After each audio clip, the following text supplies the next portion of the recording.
What is good, YouTube? Welcome back to Sandbox Media. My name is Ryan, for those of you that have never been on the channel before, and I hope you really stick around for the end of the video. I just want to basically make this into a series, I think. I wasn't really going to try to make this into a series, but I'm going to basically do videos talking about real-world events and just sort of have a nice, just chill, relaxed setting where I'm just talking into the microphone and you guys can listen and give your feedback and opinions, and we can have discussions in the comments and everybody's going to be happy, blah, blah, blah.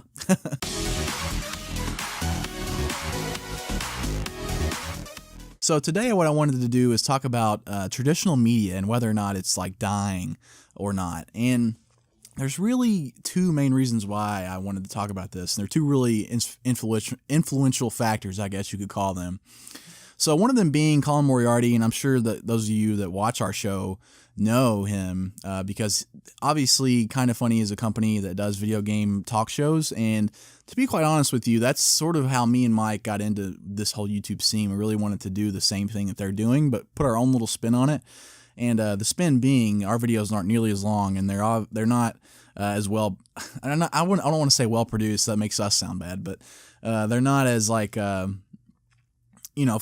drawn out as theirs and professionally done as their videos. It's more of a sort of I guess amateurish style. Even though I'm hating on our own channel, but you get my what I'm saying, I think. So that was the first major influence, and he basically says that, and when I say he, I mean Colin. He says that he thinks traditional gaming media is dying, and I really think that we can expand upon that into traditional media as a whole. I mean, CNN, Fox News, Wall Street Journal, New York Times, that kind of stuff. I think those media outlets are really taking a hurting just because of the internet. And the second really influential thing about that sort of makes me come to that conclusion is what I've observed on social media, is on Twitter, on Facebook even though Facebook is normally, at least for me, filled with more outrage than anything, but just the whole feeling, I guess, of Twitter, Instagram, Facebook, that whole sphere of social media, just the reactions to that and seeing what people post on really popular stories. Because I'm not going to lie to you, I find that stuff super interesting, just studying people and how they react to stuff, because the internet provides a really unique opportunity for people to really say what they mean without consequence. The major consequence being, you get banned from this specific website or this specific thread or whatever it may be. It's just interesting to see that. And unfortunately, some people take it to an extreme and are dicks just to be dicks. But, I feel like that's sort of needed. I mean, I feel like people can say what they want without consequence, and it's a lot harder to be blunt and say stuff that you really feel in person, because there are consequences in certain situations. So that's one good aspect of the internet that I feel like a lot of people try to write off as a negative, when I think it's more of a neutral. It just depends on how the person conveys their thoughts, I guess. So without further ado, sorry I got on a little tangent there, but I really think that traditional media is really dying just because the journalists that work there are just too good at their jobs, if that makes sense. Now, let me explain. I think that I see journalism as, when you go to journalism school, you're going to learn how to write well and write things that people want to read. Now, with that being said, there's a fine line between writing statements that are true and that aren't manipulative and aren't trying to feed a certain political agenda or whatever agenda you're trying to fill. It doesn't have to be political. There's a certain manipulative quality that I feel like a lot of journalists that work at these major media outlets possess. And I'm not sure if it's the schools that they go to that teach them these things. I would love to see that information, just a study based on like where do most journalists go to school that work at these big networks. And I'm willing to bet it's probably Ivy League schools.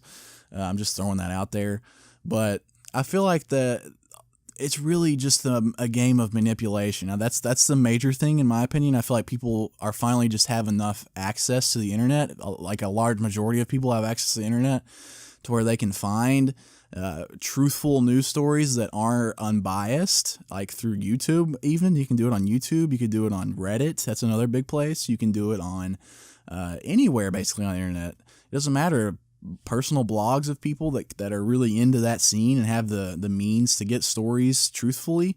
and portray them truthfully without trying to manipulate people. So that's the major reason, in my opinion. I think people just finally understand that media outlets have a lot of control, and some of those media outlets aren't very responsible when they report news and they try to manipulate people by twisting facts. And excuse me, I'm gonna have to take a drink of water real quick.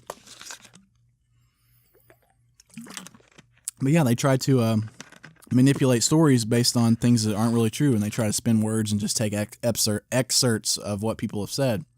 So that's major reason one. And the other reason is because it's just there's a lack of willingness to change from these major media outlets, in my opinion. You know, they have this sort of mentality that I feel like they're trying to push this subscription-based service. Like, and it's always been that way, I guess, with newspapers back in the day, or magazines even.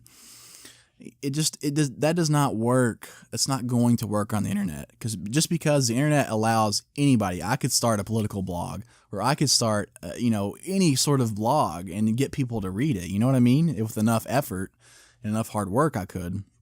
And why would somebody pay $15 a month to get the New York Times's opinion on stuff when they could just get Joe Schmo's opinion on stuff for free?